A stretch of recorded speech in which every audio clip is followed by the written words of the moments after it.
Hello everyone. It's often said that the unfortunate spend their entire lives trying to heal the wounds of their childhood. This highlights just how powerful an influence one's family and environment can have on their development.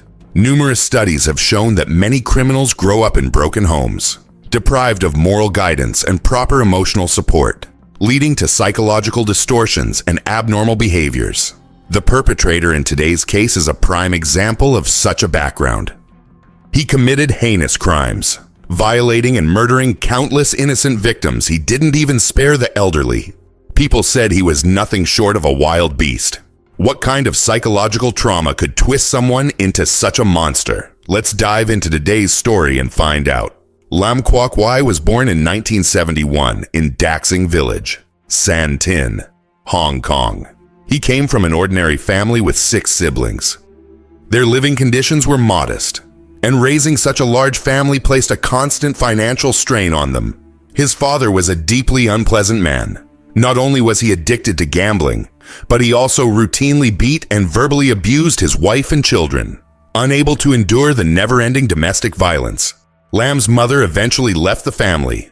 From that day on, Lam's father became even more short-tempered and aggressive, constantly lashing out at Lam and his siblings. These early experiences had a profoundly negative impact on Lam's developing personality. He rarely interacted with other children and found comfort only in playing with cats and dogs. However, as he grew up under the influence of his father's violent tendencies, these animals eventually became his punching bags whenever he was in a foul mood. Watching them bleed brought him a twisted sense of satisfaction. Another major turning point came during his secondary school years. Lam was expelled for getting into fights. After entering society, he initially tried to find a decent job and build a stable life. But without an education or qualifications, he was repeatedly rejected and looked down upon. These constant setbacks bred resentment and disillusionment. Soon, Lam gave up entirely. He fell into a life of indulgence drinking, using drugs, running scams with triads, and using his good looks to hook up with troubled women. Among them was one woman he truly loved, a girl named Lily. After dating for about 2 years, Lam even began thinking about marriage. But to his shock, Lily broke up with him, stole his money, and ran off with another man. The heartbreak from betrayal, combined with his tragic upbringing and rejection from society, completely shattered Lam's sanity. He plunged headfirst into a world of darkness and crime. From that point on, he vowed to take revenge on society, especially on beautiful women. On April 24th, 1992, Lam was feeling particularly lonely and restless. He was drinking heavily, wandering the streets in his car. As he drove aimlessly, a taxi suddenly appeared coming from the opposite direction. Through his blurred vision, he saw a young woman in the backseat of the cab. Her face and figure closely resembled that of his ex-girlfriend. In an instant, his loneliness vanished, fueled by alcohol and obsession. Lam slammed his foot on the gas and began to follow her. Seeing the taxi slowing down, Lam Kwok Wai parked his car a short distance away. After the taxi drove off, he watched as the girl stepped into a residential apartment building. Without hesitation, Lam sprang into action. The girl was waiting for the elevator on the ground floor when he approached. Glancing around and seeing no one nearby, Lam wrapped his arms around her neck from behind and began to strangle her. He dragged her into the stairwell next to the elevator, where he committed a vile act of sexual assault. Throughout the entire attack, he kept calling out his ex-girlfriend's name, unleashing all the rage he had built up inside. Only after venting all of his fury did he finally let the victim go. Before fleeing the scene, he took her money and jewelry. This was the first time Lam had ever committed rape. The act gave him an overwhelming sense of satisfaction, despite also filling him with anxiety and unease after all. It was his first serious crime. For a while afterward, he lay low, staying indoors and avoiding attention. But when he realized no one suspected him, the dark urges returned. On June 26th, unable to suppress his cravings any longer, Lam began hunting for another target. This time, he set his sights on a nightclub hostess he had been observing for some time. Her figure and demeanor reminded him of his mother, and for that reason, he chose her. He waited patiently outside the club until 3 p.m. When she finally emerged, the moment she stepped out, Lam ambushed her, dragging her into the bushes where he raped her multiple times before quickly fleeing the scene. 2 months later, on August 22nd, 1992, Lam struck again.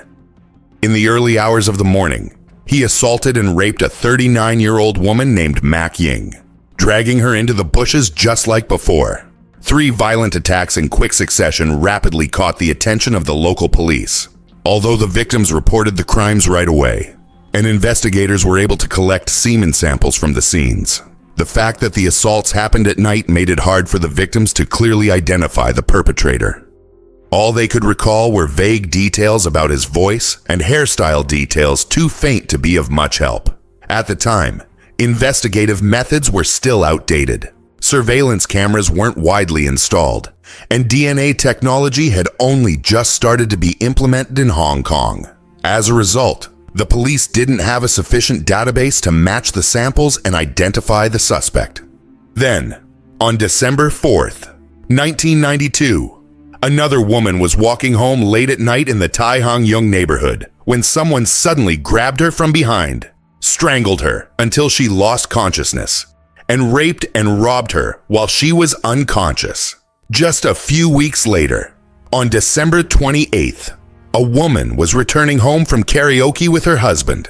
Her husband had to leave early for work, so she walked home alone. On her way back, she was ambushed in the hallway of her apartment building, raped, and then fatally shot. 5 brutal attacks in a row left the residents of San Poong gripped with fear. The media began whispering the same ominous nickname, the Demon of San Poong. The bustling Tai Hang Yung neighborhood had now become shrouded in a dark and terrifying atmosphere.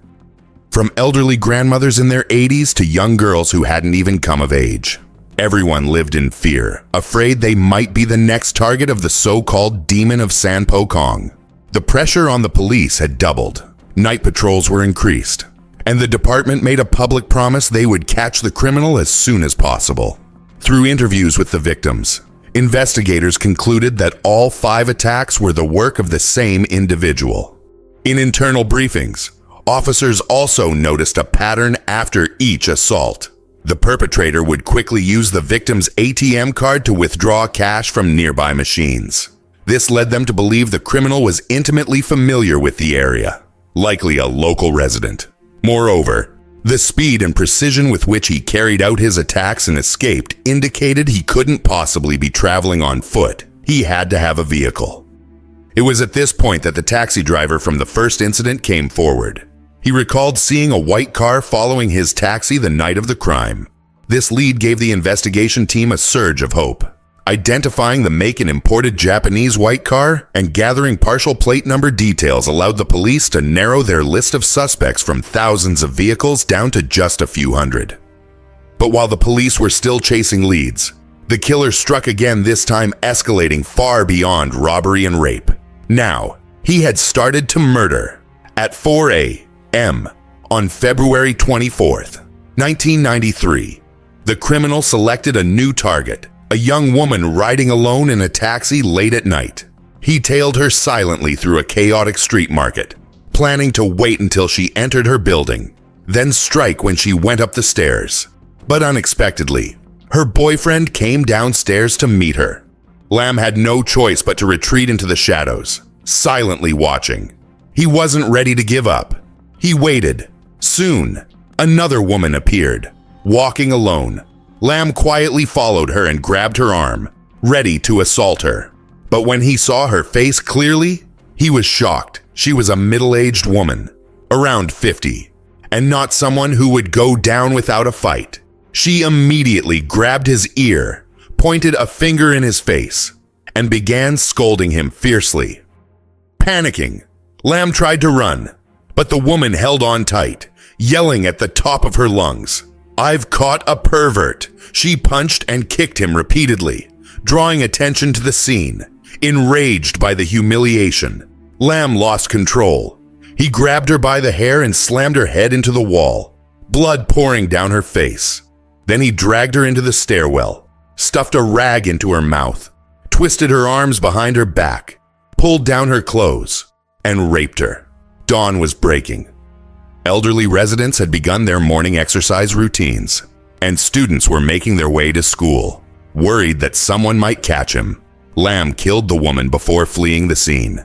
Before the police could make progress on that case, another one occurred. This time, again, it wasn't just a matter of rape and robbery. The victim was murdered. Lam was not only a brutal criminal, he showed no regard for age or circumstance. Young or old, weak or strong, no one was safe from his violent path.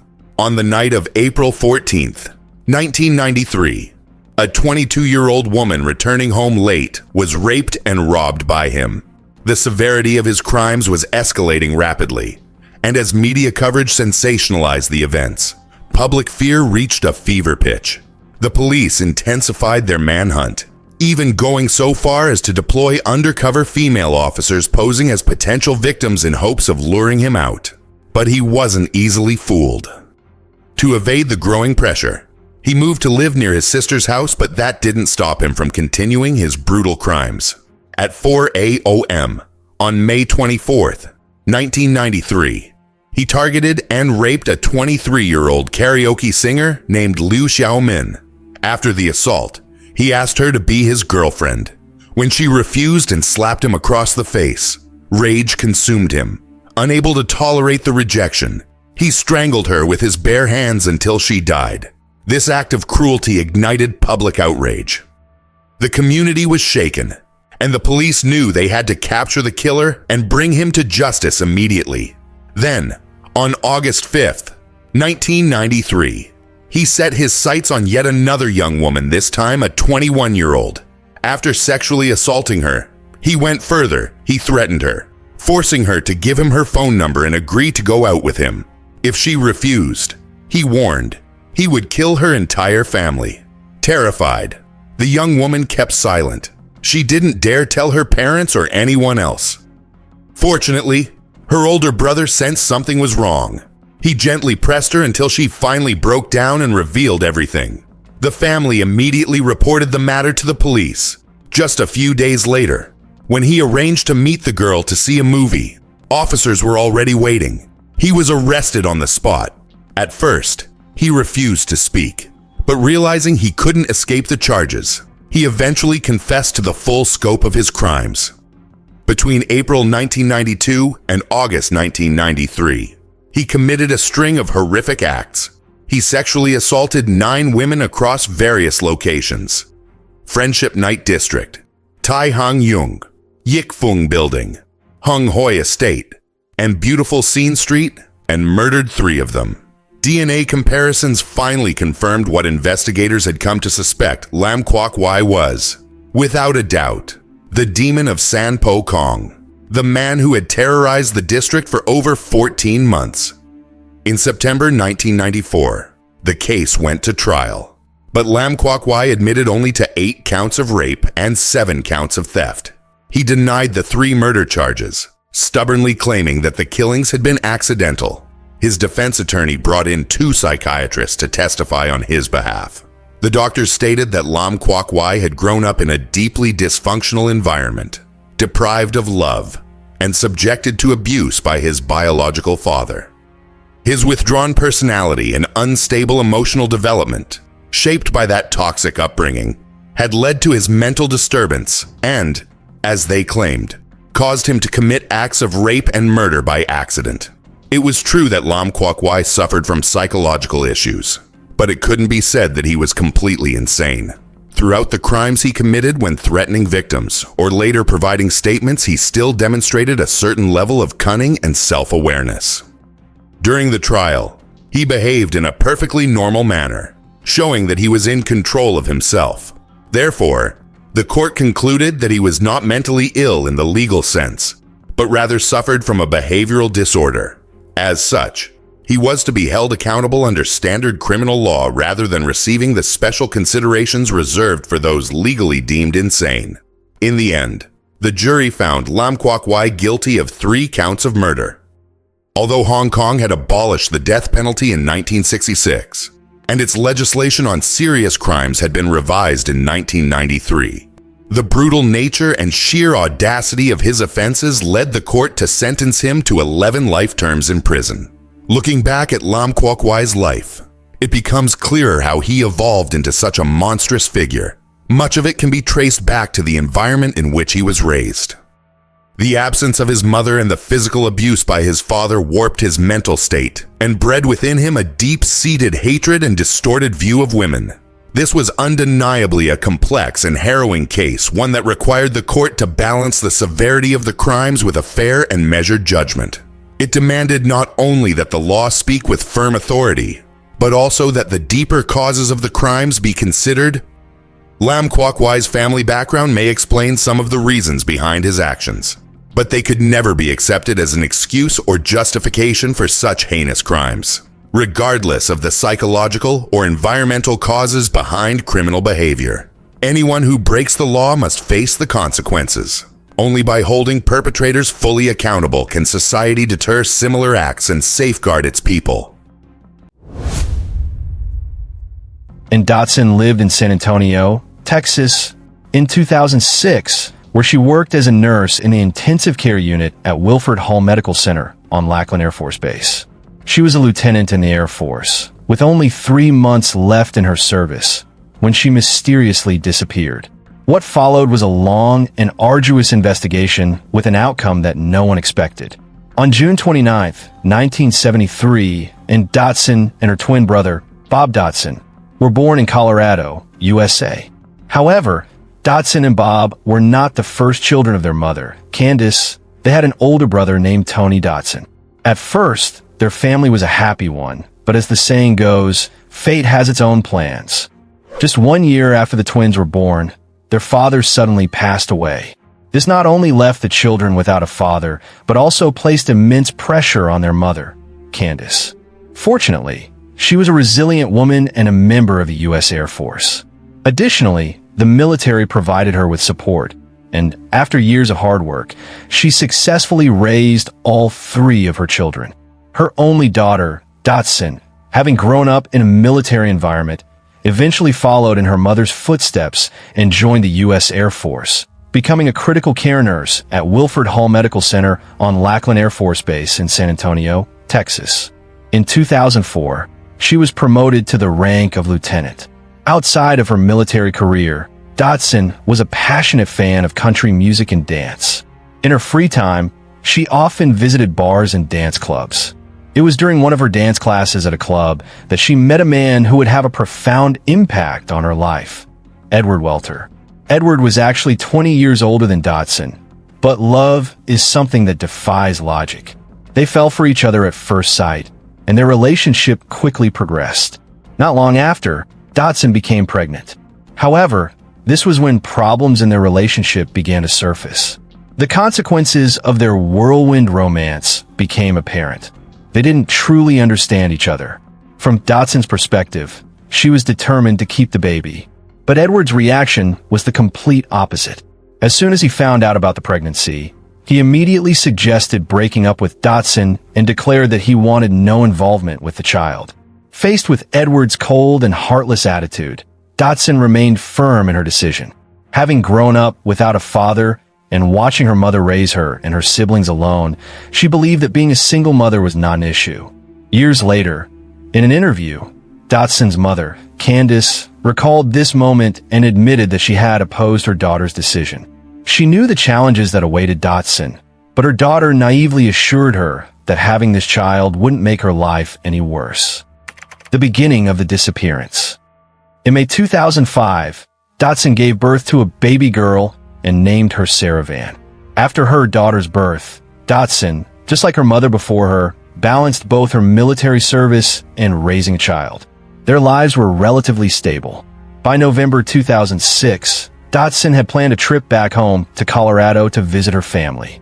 While she told people it was a simple family visit, she had another important reason for going. In March 2007, just 4 months later, Dotson was set to be discharged from the Air Force, and she planned to move back to her hometown in Colorado after leaving the service. Since she had been stationed in Texas thousands of miles away, she had rarely visited home.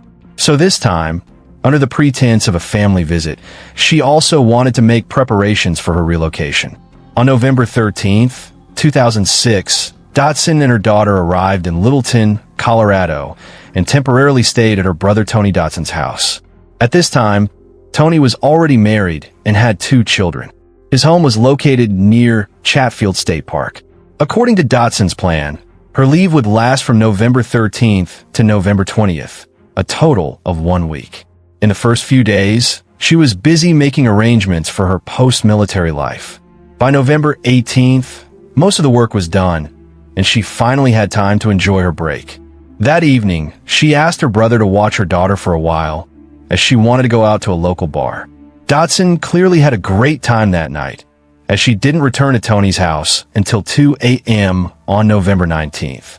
However, the next morning, when she woke up, she once again asked her brother to look after Saravan because she had plans to go shopping with a friend in the afternoon. Tony didn't mind. After all, his sister rarely had the chance to visit, and he understood that she wanted to spend time with her friends. Besides, she only had 1 day left before returning to Texas, so he happily agreed to babysit. Around 2 p.m., while Tony was playing with the kids, Dotson called him and said she was going out for a juice. The juice bar she mentioned was inside the Jefferson Mall, about a mile from Tony's house. However, hours passed, and Dotson still hadn't returned. Tony wasn't particularly worried at first, assuming she was simply enjoying her time shopping with her friend. Later that night, after Saravan fell asleep, Tony placed her in Dotson's room. But early the next morning, on November 20th, he was woken up by the sound of Saravan crying. When he went to check, he saw that Dotson wasn't in her room. That meant she had never come home. At first, Tony thought maybe she had gone out drinking again. However, after searching for her all morning without any success, he began to worry. By the afternoon of November 20th, Tony filed a missing persons report with the local police. At that point, more than 24 hours had passed since the last time he had seen Dotson. The first clues. When the police received the report, they immediately noticed something unusual, particularly regarding the timeline of her disappearance. According to Tony, the last time he saw Dotson was around 2 p.m. on November 19th, when she said she was going out for a juice near the shopping mall. However, after investigating, the police couldn't find any stores where a customer matching Dotson's description had been seen. Even stranger, Dotson's phone was still active after she went missing, and its signal was traced to an area near the shopping mall, close to Highway 470. The phone eventually ran out of battery and shut off after 90 hours. Despite using various search methods, including search dogs, the police were unable to locate Dotson. All the evidence suggested that Dotson had vanished shortly after leaving Tony's house. Since it was broad daylight around 2 p.m., the police initially doubted this was a criminal case, as violent crimes rarely happen in such a public setting. However, at this point, Tony provided an important lead. After Dotson went missing, Tony printed out missing person flyers with his contact information and posted them around the area where she disappeared. 2 days later, he received a call from a man. The caller said that on the night of November 18th, Dotson had been at a bar where 2 unfamiliar men had approached her.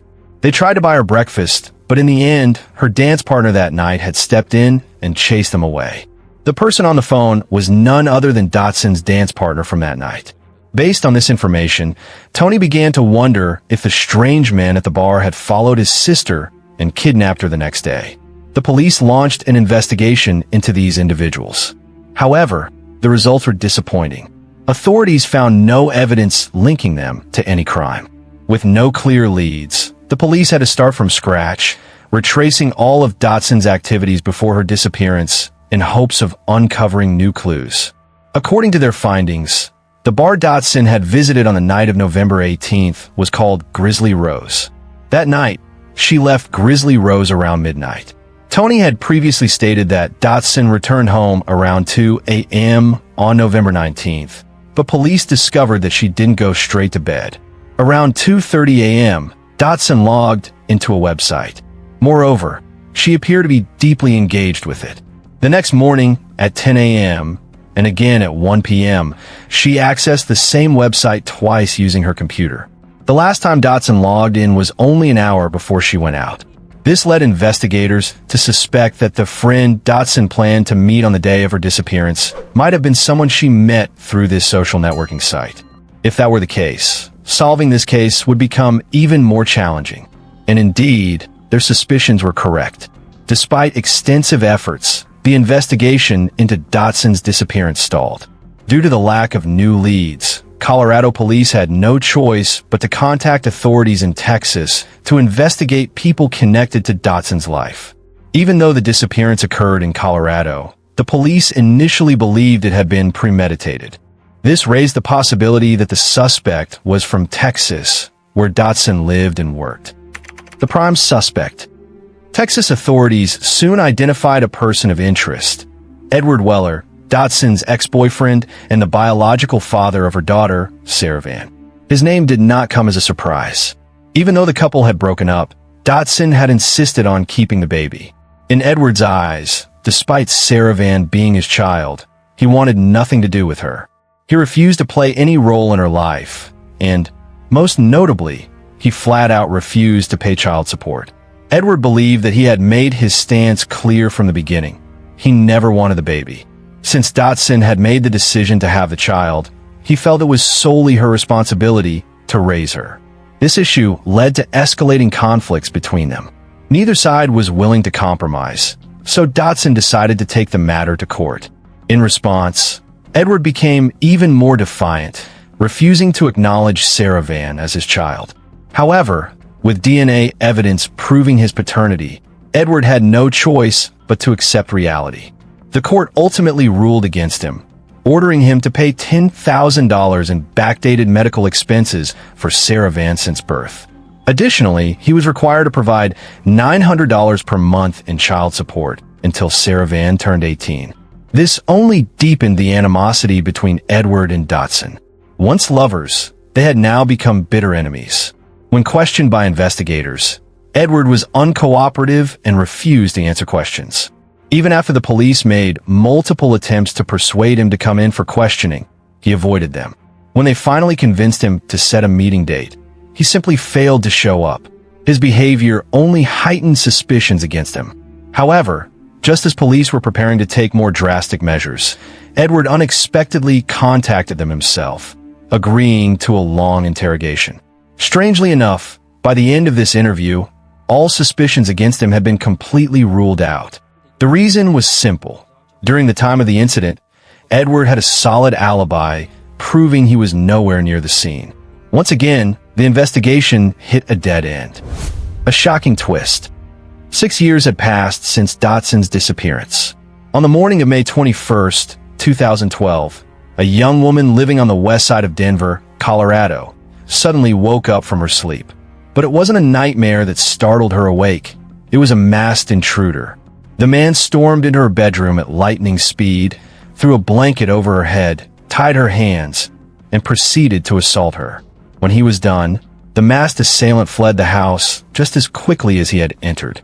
Though he made no sound during the entire attack, and the victim's face was covered the whole time, investigators still managed to uncover several crucial clues.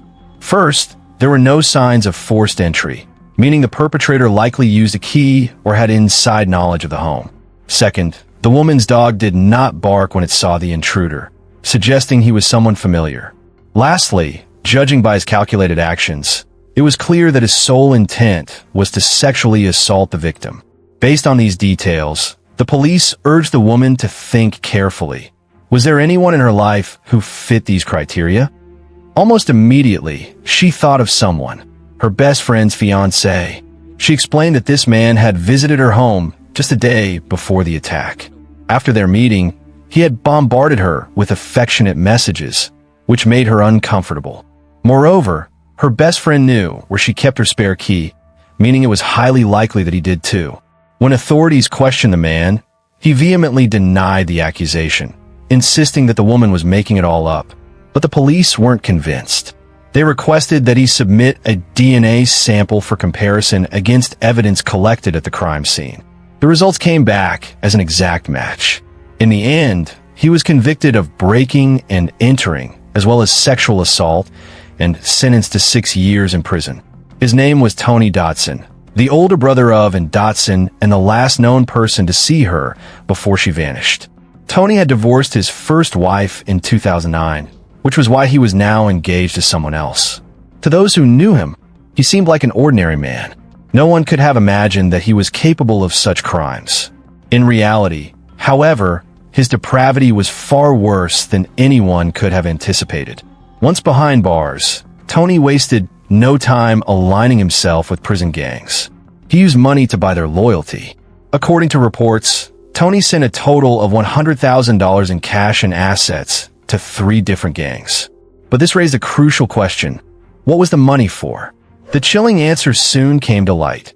Tony was hiring hitmen to kill the woman who had put him in prison. He wanted members of the gang to locate her on the outside and eliminate her. Simply put, he had attempted to contract a murder. Fortunately, prison authorities discovered the plot in time, preventing the crime from taking place. As a result, Tony was sentenced to an additional 48 years for conspiracy to commit murder. But the revelations didn't stop there.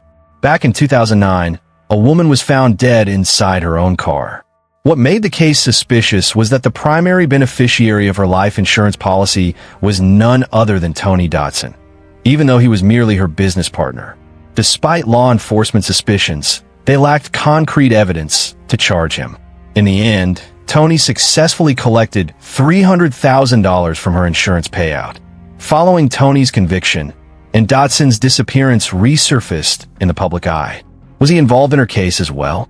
To this day, the question remains unanswered. No one has been cleared from suspicion, and everyone is still a potential suspect. The main suspect, based on the available clues, and Dotson's disappearance can only be attributed to 4 main possibilities. First, she voluntarily ran away. Second, she was involved with someone she met on a dating website. Third, her ex-boyfriend, Edward Weller, had something to do with it. And fourth, her brother Tony Dotson was responsible. Let's examine each scenario. The first possibility, that Dotson ran away on her own, is highly unlikely and requires little discussion. The second possibility, that she was involved with someone from an online dating site, also seems unlikely. Dotson lived in Texas, meaning her online social circle would have been mostly local. Furthermore, the website she was using was not just a casual chat platform, but a site specifically for finding life partners. Even if Dotson had met someone online while visiting Colorado, she would have been very cautious about meeting them in person.